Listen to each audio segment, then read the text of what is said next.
Bonjour les amis, heureux de vous retrouver aujourd'hui pour cette nouvelle vidéo de la série consacrée à l'énéagramme. Et aujourd'hui, je veux aborder avec vous donc le profil 9, donc c'est le médiateur.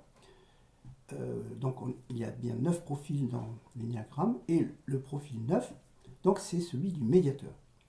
Alors, euh, la première chose que je vous redis, comme je le fais à chaque fois, c'est munissez-vous de votre carnet ou votre cahier de coaching. Préparez-vous une boisson chaude ou froide à votre convenance. Bien sûr, pensez à vous installer dans un endroit où vous serez au calme et pas dérangé. Voilà. Et quand vous êtes prêt ou prête, eh bien, vous pouvez démarrer la vidéo. Donc, je vous disais, aujourd'hui, ce sera d'ailleurs la dernière vidéo consacrée à l'énéagramme, puisqu'on a fait le tour des 9 profils. Donc, ce profil 9, le médiateur, la première chose qu'on peut dire, c'est qu'il fait partie de la triade 8, le protecteur, 9, le médiateur, 1, le perfectionniste. Et cette triade, elle a deux caractéristiques. D'abord, la porte d'entrée en relation avec le monde, avec les personnes, c'est l'instinctif, c'est-à-dire les tripes. Les Anglais disent the guts, les tripes. Et la deuxième chose, c'est que cette triade, 8 protecteurs, 9 médiateurs et 1 perfectionniste, elle se caractérise par le fait que l'émotion clé, dominante de l'histoire de vie des personnes concernées par ces profils, c'est la colère. Colère exprimée dans le cas du 8, du protecteur, colère intériorisée dans le cas du 9, donc le médiateur, et du 1, le perfectionniste.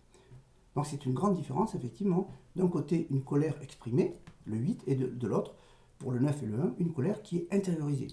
Alors c'est le genre de colère qui, effectivement, les gens se retiennent, se contiennent, et puis à un moment donné, ça peut faire comme l'eau qui est sur la cuisinière, il y a le couvercle dessus, puis à un moment donné, effectivement, l'eau elle continue de monter, puis le couvercle peut partir.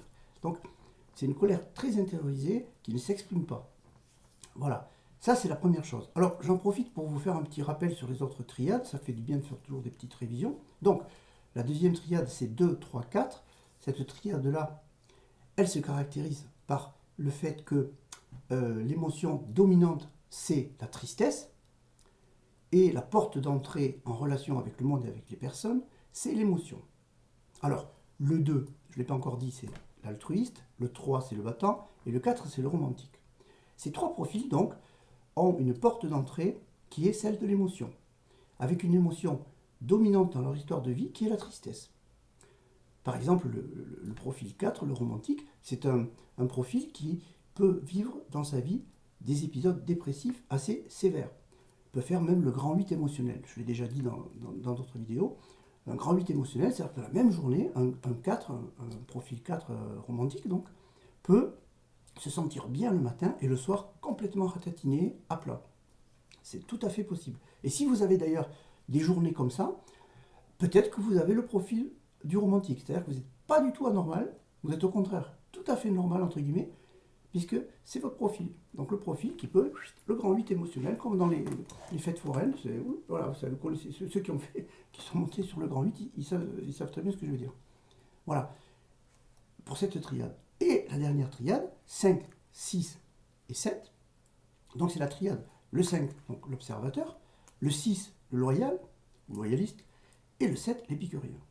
Cette triade, elle se caractérise par les deux faits suivants. Donc le premier fait, c'est que la porte d'entrée, c'est le mental, la tête, la pensée. Donc ce sont des gens qui pensent beaucoup.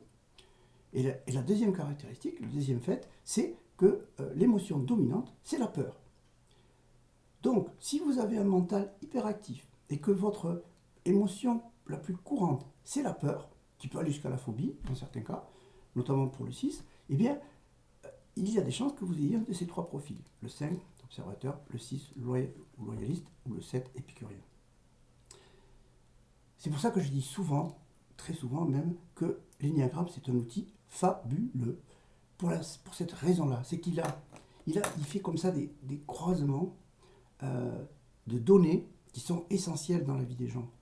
Quelle est notre façon d'entrer en relation avec les gens et avec le monde? Si c'est l'instinctif, et que je le sais, c'est une bonne chose. Si c'est l'émotion et que je le sais, c'est une bonne chose. Et si c'est le mental qui est en action, c'est une bonne chose que je sache cela. Parce que ça veut dire que je suis tout à fait normal. Moi, j'ai le profil 8, donc instinctif. J'ai déjà expliqué dans des vidéos que quand il y a eu le premier confinement, j'ai pas passé des heures à analyser la situation, faire des synthèses et qu'est-ce que je vais faire. On ne peut plus recevoir les clients parce qu'il y a le confinement, il y avait même le couvre-feu, je me rappelle. Qu'est-ce qu'on fait? Ben moi, j'ai pas réfléchi des heures. Ça a été très vite. J'ai dit ou j'arrête ou je continue. Je continue comment? Ah, on peut travailler en ligne. Ok, comment on fait pour travailler en ligne? Ok, il y a des agendas. Ok, comment on fait pour avoir le paiement? Ok, il y a un système de carte bleue. Voilà comment ça s'est passé. Ça s'est passé comme ça. Parce que c'est toujours comme ça que je fais dans ma vie. Je réfléchis pas des heures. Je ne suis pas un intellectuel. Moi, je ne pense pas pendant des plombes. Donc, ok, mais ça ne veut pas dire que moi, je suis anormal. C'est juste que mon fonctionnement, c'est celui-là. Ok, maintenant, je le sais. Comme je le sais, c'est ok pour moi. Et deuxièmement, je sais que j'ai une colère exprimée. C'est ok pour moi. Ce qui fait que maintenant, les colères exprimées, j'en ai de moins en moins. Vous voyez, quand on se connaît bien, on sait qu'après, il n'y a plus de questions de est-ce que je suis normal ou anormal. Non, l'énéagramme vous donne une lecture de votre fonctionnement, avec en plus un fonctionnement quand je suis en stress et un fonctionnement quand je vais bien. C'est vraiment un outil complet. Alors, je reviens maintenant à l'objet de cette vidéo, c'est-à-dire le profil 9, le médiateur. Alors, le médiateur, on voit tout de suite ce que ça veut dire. Médiateur, ce sont des personnes qui sont, on va dire, diplomates, qui savent faire concilier des points de vue contraires. Dans le cas du 9, donc, il est à côté du 8, le signe, donc le profil pardon, du protecteur. Donc, il a la même caractéristique, c'est-à-dire instinctif et tendance à la colère, mais intériorisé dans le cas du 9. Et il est donc à côté, il est entre le 8 et le 1. Et le 1, c'est le perfectionniste, qui lui a bien évidemment cette colère intériorisée, et aussi la porte d'entrée qui est l'instinctif. Alors le 9, le médiateur, il y a aussi des travers, c'est-à-dire que il n'aime pas le conflit.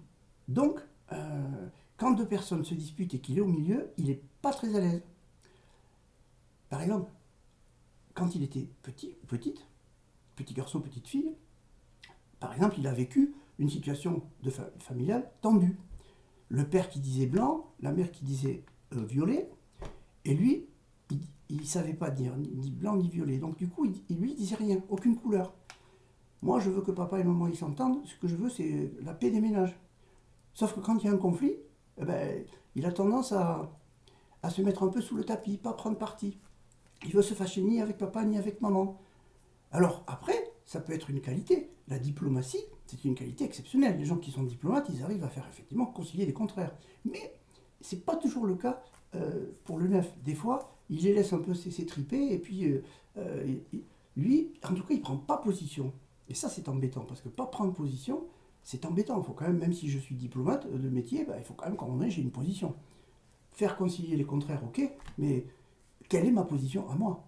Donc le 9, sa piste de progression, c'est d'apprendre à se positionner, apprendre à décider. Donc, moi je conseille à ceux qui ont le profil médiateur de commencer par des petites décisions, petites prises de position, dans des réunions plus faciles. Par exemple, si c'est quelqu'un qui fait des réunions, eh bien, il va prendre une petite position, plutôt que la grande position du siècle, il va commencer à apprendre à se positionner et à pouvoir exprimer que, par exemple, non, je ne suis pas d'accord avec toi sur ce point de vue, moi je verrais plutôt les choses comme ça.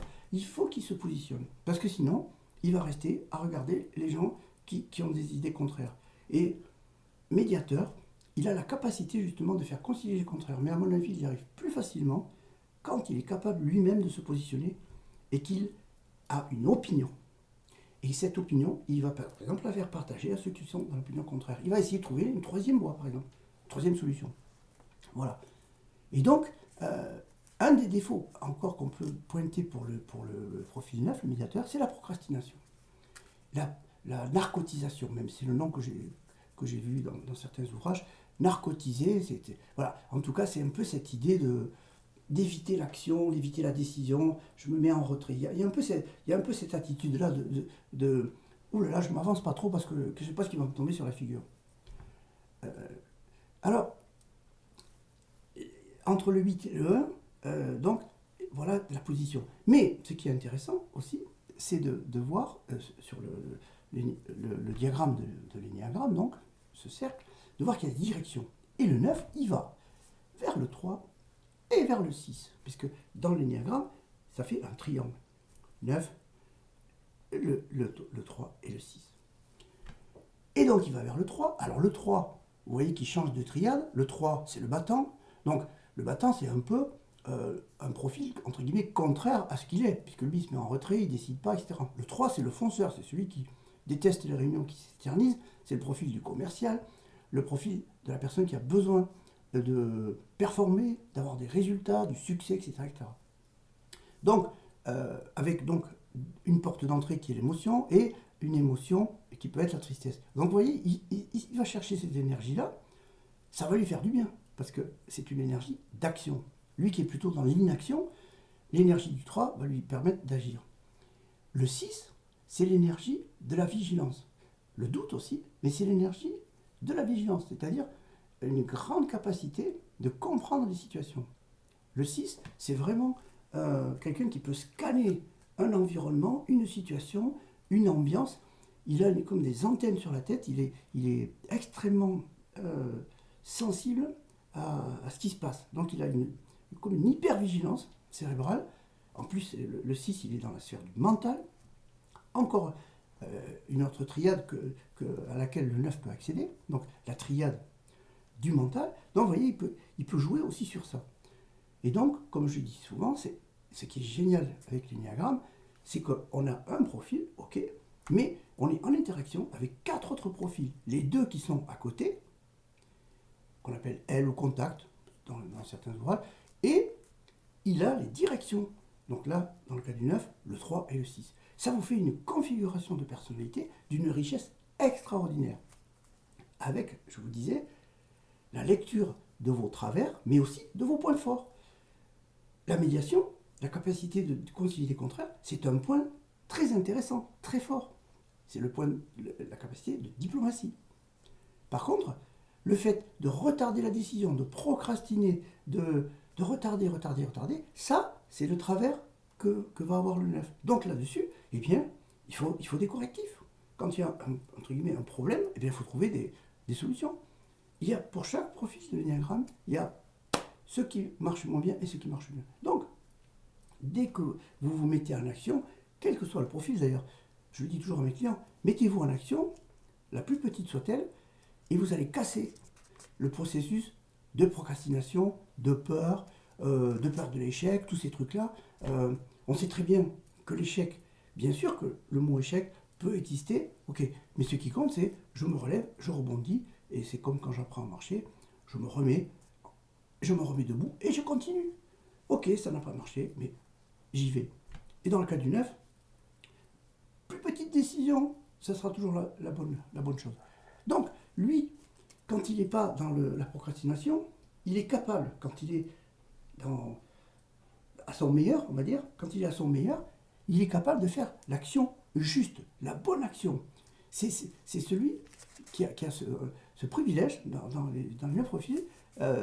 Sa vertu, c'est poser l'action juste. Alors, il a intérêt du coup à agir, parce qu'à un moment donné, ça va devenir un automatisme, puisque si vous vous intéressez à la PNL, vous savez que notre cerveau fonctionne par habitude, répétition et pratique. Donc, si je pratique la pratique de la décision, si petite soit-elle, eh bien, à un moment donné, je vais décider facilement.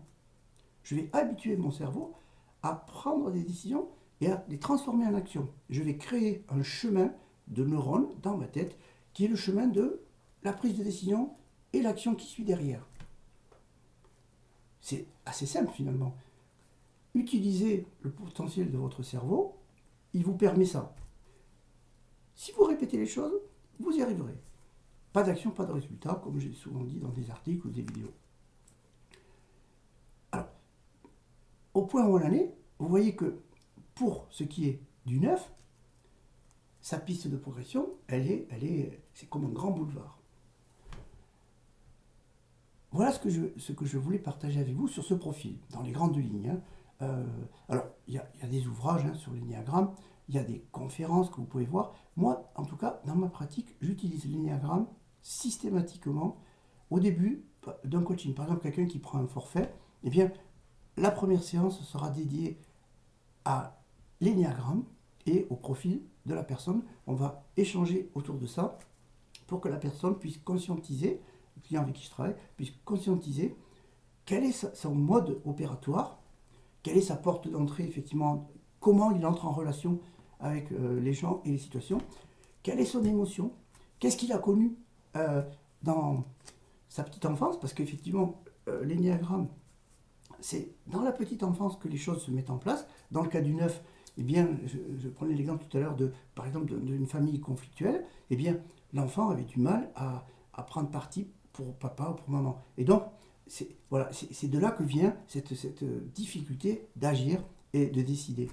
Donc, c'est ça qui... Et donc, du coup, démarrer par ça, moi, ça me permet d'avoir une lecture de votre fonctionnement, de vous dire, oh mais tout ça, c'est tout à fait normal, puisque votre profil, c'est celui-là. Si vous avez le profil 5, par exemple, profil 5, c'est un profil qui amène la personne à s'extraire du monde à certains moments, et c'est OK.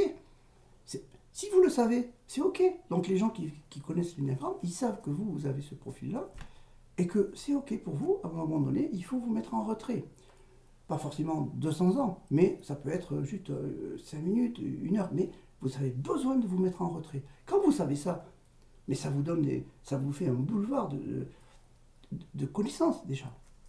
L'énéagramme, et donc du coup, après, on se cale sur l'objectif, mais on aura déjà vu quelqu'un qui est hyper mental, qui a le profil 5, 6 ou 7, eh bien, je connais votre fonctionnement. Et vous le connaissez aussi. Et du coup, ça va nous donner un peu un balisage de la route pour la suite de votre accompagnement. En tout cas, moi, c'est ma pratique, je l'utilise. Après, d'autres coachs travaillent différemment. Je respecte la façon de travailler de tout le monde. Moi, je travaille comme ça parce que je pense que c'est effectivement adapté. Voilà ce que je pouvais vous dire. Alors, n'hésitez pas à voir aussi les autres vidéos, parce que là, du coup, maintenant, vous avez les 9 profils. Comme je vous disais, il y a beaucoup de livres qui ont été écrits sur l'énéagramme. Il y a des vidéos.